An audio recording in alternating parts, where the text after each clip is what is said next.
got Mike, we got Steve, we got Brian from Rhode Island, and a very special guest that I will let Mike introduce in just a second here. But before we get to that, Brian, it has been far too long. Far too I long. have just slipped into insanity trying to keep up with our documentation for the show. And it is very nice to see you back here. How you been? I had to go to a quiet place, an island, the day that Ange got fired. I was like, I'm done with this team. I was like, whatever happened to loyalty? The man is a legend, and you just canned him unceremoniously without even a mention. And so I just needed to go away for a minute. So yeah. Luckily, it's summer here in Rhode Island, and we try to pack as much in as we possibly can in the Ocean State. And so I did a lot of that, and I have finally, the charm of Thomas Frank has finally, and the investment in the checkbook of Daniel Levy has finally convinced me over the last few weeks that, all right, it's time to re-engage with my Spurs fandom. I'm still going to I'm wearing black. I'm going to wear black all year for Ange, but I'm back, though. I'm back. I'm officially back in the fold. It's that black kit, though, right? You're going to get that black kit. That is the only kit I'm buying this year. Absolutely. Yeah. Mine should be sitting in the mailroom right about now. I haven't gone down to check yet, but I'm very excited. I got Van de Ven ready to rock that for the upcoming season. But before we talk any more about anything upcoming, Mike, why don't you just give us a quick little update on how you're doing, and then you can introduce our very special guest. Perfect. Yeah. So I was I've just been on a little bit of a holiday excursion up in the mountains of Vermont, which was 25 minutes away, but my mother had to stay up there for some reason. Plan on getting all kinds of outdoor activities done. Turned out that we just ended up sitting by the pool the entire week, basically. So this morning, as I was checking out of the hotel, I decided that I was going to stop at every little fishing hole that I could find, and to no avail. I caught nothing, not a goddamn thing. So I got to tell you, like, if you're going in through Jeffersonville, Vermont, there's every single pond that there is between here and Jeffersonville, Vermont is just rife with weeds right now, just rife with weeds and mosquitoes. But so I even set my rig up like a Ned rig, so like a weedless rig, and I couldn't catch anything. I was pulling in a bunch of shit. I would pay cash money to get a live stream of the thoughts going through our special guest head right now. It would be worth its weight in gold. But please continue with the listen. I'm going to tell you right now, Vermont fishing story. I bet our special guest clearly understands some of the things that happen when that go through your mind when you don't catch fish, when that's really all you want to do. But yeah, so I had a holiday with my family, and I spent some time with my sister, my son, my daughter, and my parents, of course, which was lovely, even though they only live an hour away. But still, it was wonderful, and we had a good time. And now I'm back, and we're doing an afternoon pod, boys. Love it. Love it. And I'm still drinking because I'm still on vacation until Tuesday. So you lucky bastards. Yeah, get in, right? So let's go ahead and just introduce our special guest. It is his second time on the show, and it could have been the third time, but we had to in the midwinter we had to cancel out because of I think there were like 3 illnesses going around that everybody had. So we invited him on for a summer pod, which is going to be more fun because we can just bullshit and we don't have to worry about any kind of matches that we watched that were disappointing, or performances that were disappointing, or anything otherwise. So I'm just going to go ahead and introduce to you our special guest. He is the host of Lads Anonymous. He's an OG Fighting Cock member. Ricky, how you doing, man? I'm all good. I like the way that you're saying special guest as well. I do feel special now that you said it. Thank you. Wow. Well, I mean, Brian from Rhode Island used to be a special guest. Now he's just a guest. He's not as special as he used to be. So don't tell him that this is his path forward on this podcast. This is like, you're going to end up like me.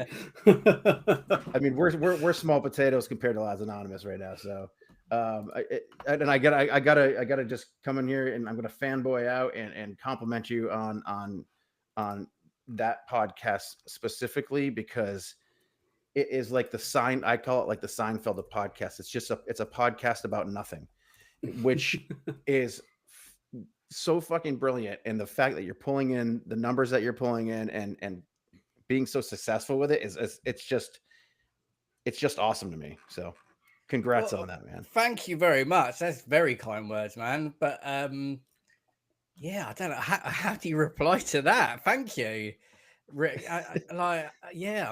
I'm a bit kind of lost for words with that one. But thank you for listening. I mean, that's that is that's one extra person, I guess. But yeah, it is.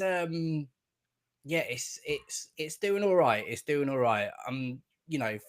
We're like a year and a half in now of Lads Anonymous, and just enjoying every minute of it. Really, just trying to push it forward all the time.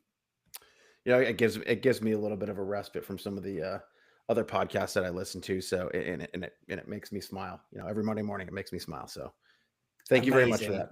That's all right. I'm going to let Steve get into the things that he does. What's that, Steven? Said Monday morning. That's a great time for smiles too. It really is. It really is. I'm going to let Steve get into the things that he does on this podcast, which is make fun of me and try and drive the train. So go ahead, Stevie. Drive the train. It's like you don't know me. I just pull it out of nowhere and see where it takes us. But man, it has been quite a whirlwind since we last got together. I mean, we fucking won a European trophy. And then, sacked the manager that did it, much to Brian's dismay. But then we've since brought on Frank. We've got at least one signing through the door officially. And I'm not even going to bother trying to pronounce his name until I can hear it said.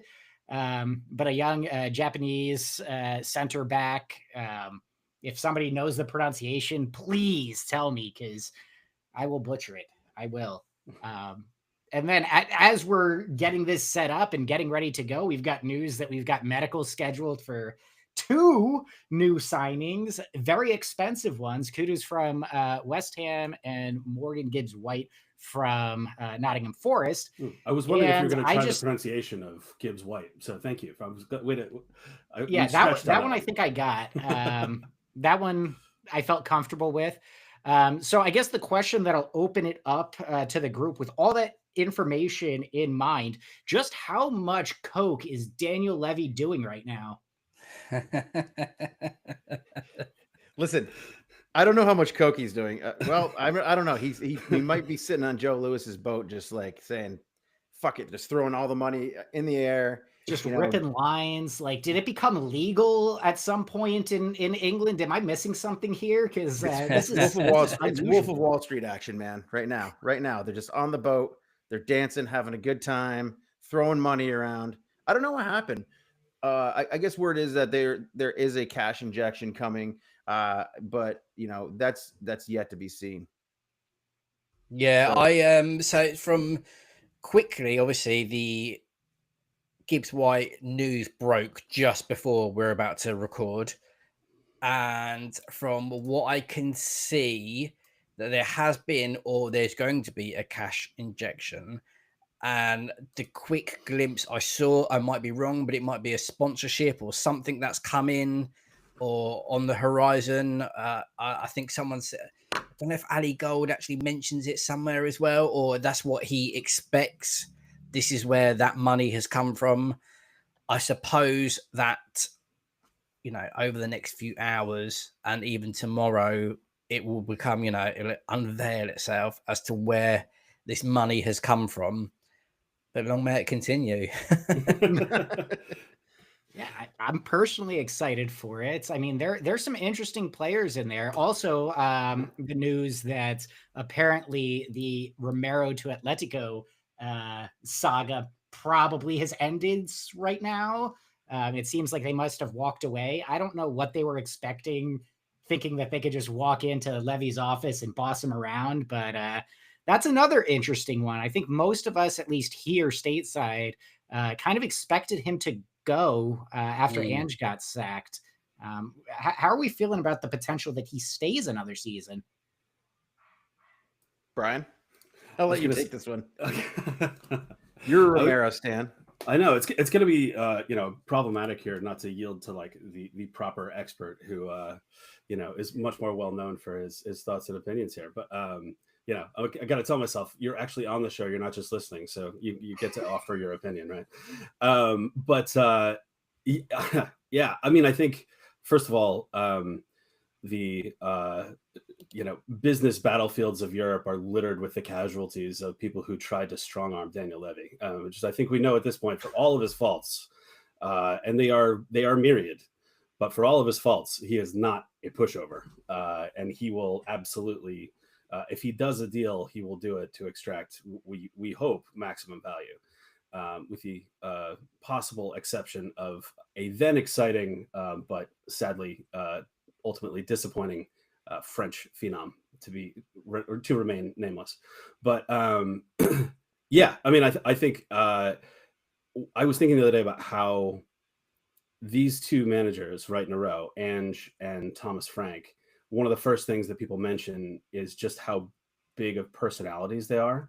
How they are very different stylistically, right? I mean, I think Thomas Frank is a little more relaxed, a little less aloof, but perhaps a little less, Churchill-esque and inspirational. I saved the video of Ange's locker room speech to my phone just so I can like watch it and make myself relive the glory days once in a while.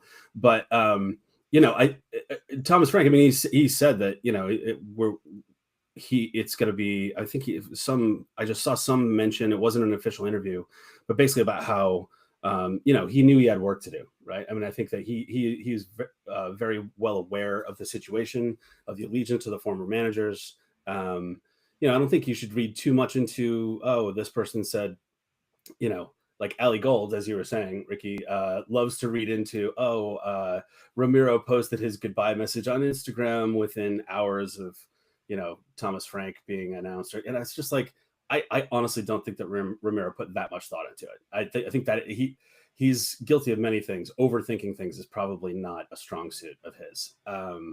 But I think, I think I would like to conclude based on, what we know of the man, how he's classy, he's empathetic, he's intelligent, he really appreciates the individual and their place in the team, that there was some persuasive action that happened there to forestall a get me the hell out of Dodge move from Ramiro. And then, also if Atleti thought they could overplay their hand from a financial and business term standpoint, much the better. I mean, I think as much as we could use a cash infusion from some transfers out, I know that is, a concern. Keeping maybe the best back two, center back duo in Europe together, I think I'm not gonna cry about the lost cash if we can keep Ramiro and Van de Ven healthy and hopefully cycling and getting better rest and playing under a different system that makes them more sustainable. Excellent. Yeah, and I did take the time to listen to pronunciation so that I can give credit where it's due. It's Gibbs White. Takai.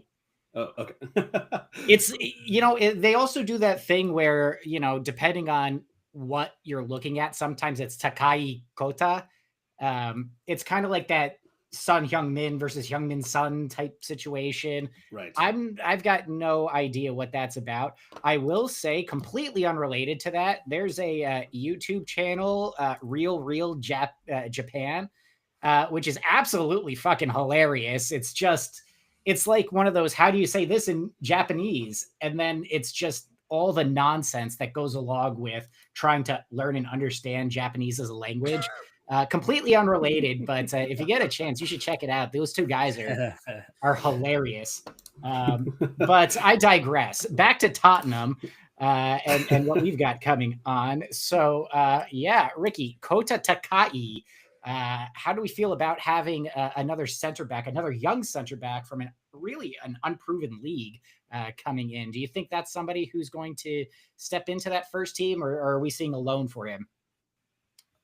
I have no idea on the guy, and I'm not going to sit and pretend that I know anything about him or have heard whispers about him or there's been reviews or to say, oh, I did hear from the jailer. No, I have no idea. No idea on the guy. I've done Yes. exactly what you three guys have done, and you've gone onto YouTube, you've gone onto the highlights, and you've gone to see his highlight reels and think, oh, actually, I can see what he's doing here and this, that, and the other.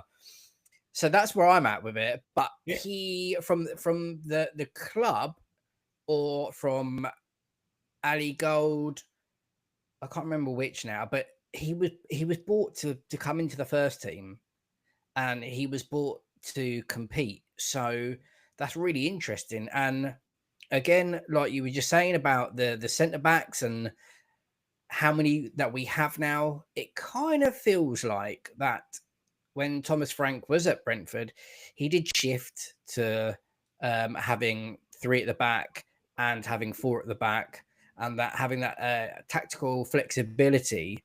So I think it's a few things. It's having that tactical flexibility, whether he wants to go to a four or a three at the back. It's Van de Ven was injured for how long last season? Romero was injured for how long last season?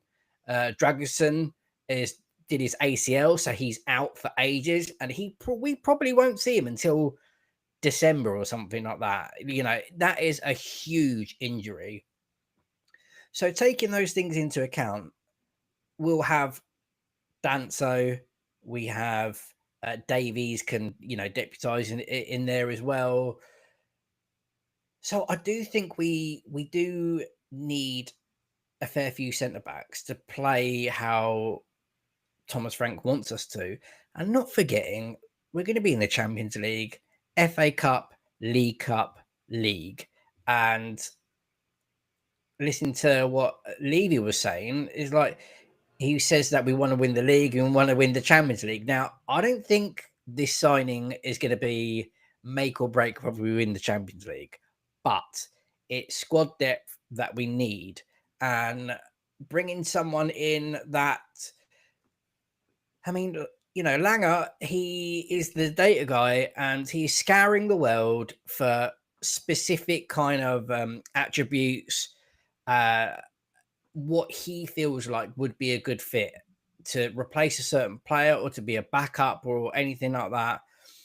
And it feels like he is more kind of mirrored to Romero rather than Van de Ven. It's not like he's